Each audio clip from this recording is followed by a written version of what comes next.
சேலமில் ரொம்ப ஃபேமஸான மேச்சேரி பத்ரகாளியம்மன் கோவில். இந்த கோவில் இதான் ஃபஸ்ட் டைம் நாங்கள் விசிட் பண்ணுறோம். போனது பார்த்திங்கன்னா கார் பார்க்கிங் போட்டுட்டு அதுக்கப்புறம் வந்துட்டு சாமிக்கு தேவையான பூவெல்லாம் வாங்கிட்டு என்ட்ரன்ஸில் சாமி கும்பிட்டு போனோம். பூ வாங்கும்போது ஒரு விஷயம் உங்களுக்கு காமிக்கிறேன்.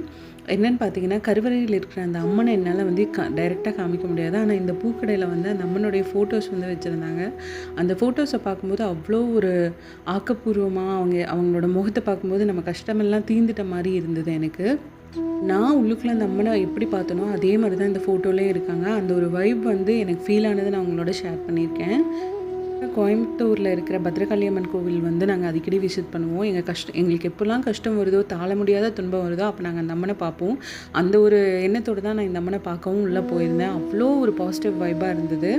பூவெல்லாம் வாங்கிட்டு டைரெக்டாக போயிட்டு சாமிக்கு விளக்கு, நம்ம மனசில் இருக்கிற கஷ்டத்தெல்லாம் என்னன்னு சொல்லிட்டு விளக்கு போட்டுட்டு அப்படியே உள்ளே போயாச்சு. கோயிலில் பார்த்தீங்கன்னா, நாங்கள் போகிற டைமில் கும்பாபிஷேகத்துக்காக கோவில் ஒர்க்கெல்லாம் நடந்துட்டு இருந்தது.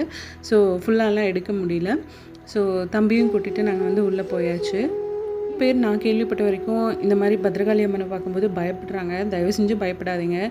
காளி அம்மன் அப்படிங்கிறது நம்ம கஷ்டத்தை தீர்த்து நம்மளுக்கு வர கஷ்டத்தை வேரோடு எடுக்கிறவங்க தான் காளி. அதனால் பயப்பட வேண்டாம். மனசார வேண்டினோன்னா இவங்கக்கிட்ட நம்மளுக்கான பாதுகாப்பு எப்பவுமே இருக்கும். நீங்களும் டைம் கிடைச்சா போயிட்டு வாங்க.